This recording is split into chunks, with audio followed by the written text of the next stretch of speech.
Guys, ready for another Project Veritas special? So this is Albert Bourla, Chairman and CEO of Pfizer. His security guard is going to assault the Project Veritas journalist. She's lucky she's undercover. She probably would have called the cops.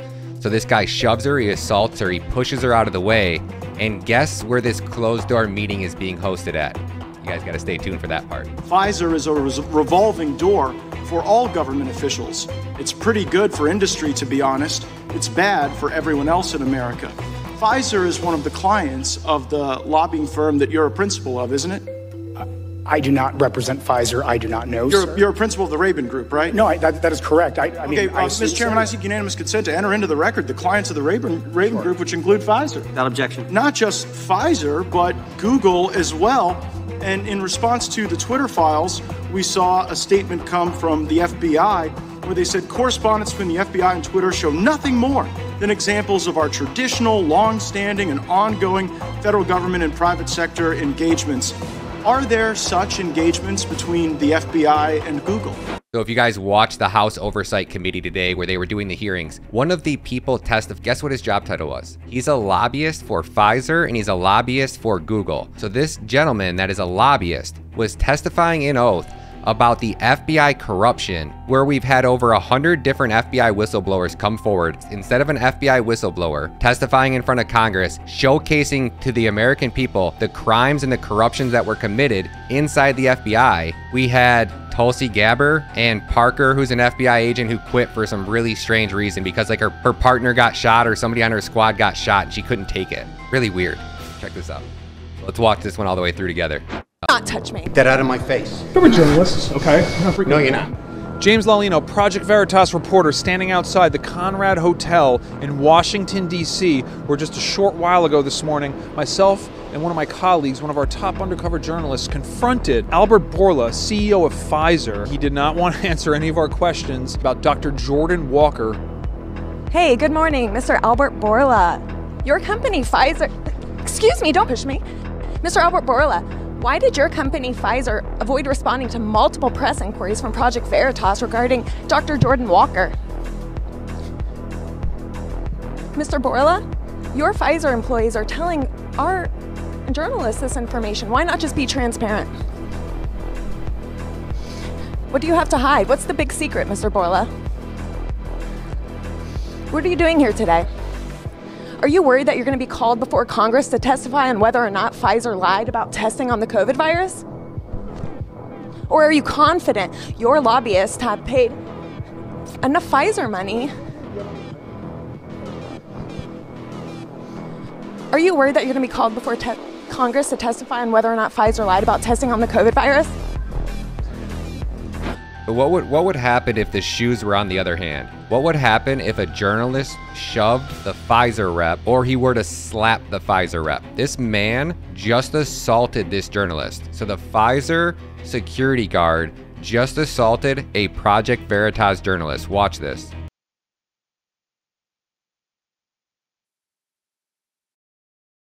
I mean, I would assume that the only reason that they didn't call the cops is because she's undercover. So if you can't see that they're hiding her face, so if there were to be a police report filed, they would have to take name, ID, statement, and possibly criminal charges. So that would expose her as, which I assume is the only reason that she didn't call the cops and press charges for assault. I would have, but own that dude. Or are you confident your lobbyists have paid enough Pfizer money to elected officials to avoid oversight and scrutiny? Is that what you're doing here today, sir? How much money are you giving them? Do not touch me. Do not touch me. Do not touch me. Do not touch me. Okay, he literally is slapping her arm. Hold on, like he was trying to dart at it, like slap at it like a little girl. So the Pfizer rep is assaulting a Project Veritas undercover journalist. Keep that out of my face. We're journalists, okay? No, you're not. Mr. Bourla, would you like to sit down with an interview for Project Veritas? Who can we talk to? Do you talk to any journalists at all? Mr. Bourla, your bottom line, huh? Good. How many of these people do you recognize in this room? Check it out. You guys are not gonna believe where this event is being hosted and who's hosting this event. It's gonna blow your mind. We talk to. Do you talk to any journalists at all? Mr. Bourla, your bottom line, huh? Good job, guys.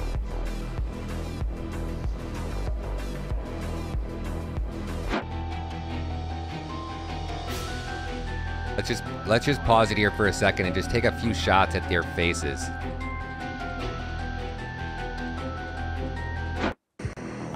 That's why we want to get in there and ask some questions. Who can we talk to about setting up an interview with? Hi, good morning. Can I assist you? Yeah, we're here to ask some questions of Mr. Borla on behalf of the people. Okay, we're gonna have to ask you to leave. This is a private event, and we can't have you here at the hotel. Well, we have a room, so. This is a private space. Security's on the way. Oh, great, cool. So we'll talk to them. What do you do? Guys, I'm just here to ask some questions about how Mr. Borla can go without oversight and scrutiny and not answer one single question to a journalist. Lots of conversations behind closed doors, guys, with the Republican Governors Association. So the hashtag exposing Big Pharma is trending right now. 4,337 tweets. The Republican Governors Association, the RGA. Now, I personally would not spend another penny donating to any Republican candidate unless you are donating directly to their campaign. Don't donate to the RNC. Don't donate to the Republican Governors Association, because look at the people that they are surrounding themselves with.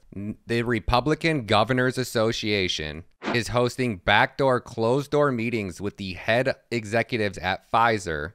Look at that room of people. How much money do you think Pfizer's CEO, how much more of your tax dollars, better yet, that's a great question. How many of your tax dollars do you think our government gave to Pfizer for them to do what they did? Do you understand that those jabs that were free, those free jabs were paid for with your tax dollars? So the amount of money that Pfizer made off of this thing that they have going on here, you guys know what I'm talking about. So do me a favor, if you guys enjoy this content, please help share this everywhere. You guys know the algo's not gonna enjoy it, so I need your help. Likes, comments, the more engagement this video gets, the more places you can share it. Reddit, Discord, Telegrams, Facebook, Instagram. Love you.